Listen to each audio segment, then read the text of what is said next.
저는 나약하고 힘없는 신인 배우입니다. 바로 10년 전 오늘 스스로 목숨을 끊은 신인 배우 장자연 씨가 남긴 마지막 문건입니다. 문건 곳곳에 술접대와 성접대를 강요받은 정황과 유력 인사들이 언급됐죠. 분노한 여론에 곧바로 수사가 시작됐지만 장 씨와 술자리를 함께했던 유력 인사들은 줄줄이 무혐의 처리됐습니다. 최근에 재조사에 나선 대검 과거사 진상조사단에 따르면 당시 수사가 얼마나 부실했는지 하나하나 드러나고 있습니다. 현재 진상조사단은 장자연 사건의 최종 보고서를 작성 중에 있습니다. 그리고 지금부터 당시 부실 수사와 관련해서 새롭게 확인한 내용을 전해드리겠습니다. 저희 취재진이 확인한 결과 장자연 씨는 숨지기 직전까지 분홍색 모토로라 휴대전화를 주로 사용했던 것으로 파악됐습니다. 그런데 정작 경찰이 찍은 휴대전화 압수 사진에는 분홍색이 아닌 다른 색깔의 휴대전화가 있었습니다. 먼저 이호진 기자입니다. 2009년 고 장자연 씨 사건의 수사 기록입니다. 지난 2009년 2월 25일과 26일 장 씨의 통화 내역이 있습니다. 장 씨가 언제 누구와 얼마 동안 통화했는지 상세하게 적혀 있습니다. 하지만 수사 기록에 남은 통화 기록은 극히 일부입니다. 장 씨가 스스로 목숨을 끊기까지 과정을 밝혀줄 수 있을 통화 내역들이 대부분 빠져 있습니다. 장 씨가 숨지기 직전까지 사용하던 휴대전화는 모두 3대. 검찰 과거사 진상조사단에 따르면 당시 경찰 수사 기록에 이 휴대전화들의 1년치 통화 내역과 문자 메시지, 연락처 등에 대한 포렌식 결과가 빠졌다고 밝혔습니다.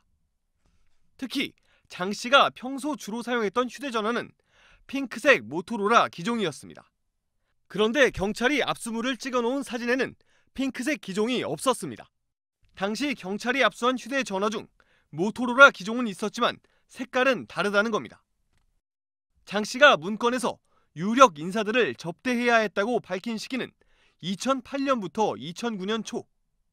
장 씨는 그 시기에 핑크색 휴대전화를 사용했던 것으로 파악됐습니다. JTBC 이호진입니다. 네, 부실 수사 정황은 여기서 그치지 않습니다. 당시 장 씨 주거지를 압수수색한 경찰이 정작 장 씨의 다이어리는 확보하지 않았다는 의혹입니다. 장 씨가 생전에 만난 유력 인사들의 이름과 시간을 적은 다이어리입니다. 박병현 기자입니다. 장자연 씨가 스스로 목숨을 끊은 건 10년 전인 2009년 3월 7일. 그리고 장 씨가 남긴 문건이 발견된 건 6일 뒤인 2009년 3월 13일. 유력 인사에 대한 구체적인 성접대 의혹에 경찰은 다음 날 압수수색에 나섭니다. 장 씨 사망 일주일 만에 이뤄진 겁니다. 그런데 당시 압수수색에 걸린 시간은 57분, 장소도 제한적이었습니다. 경찰은 장 씨 침실 위주로 압수수색하고 옷방은 수색조차 하지 않았습니다.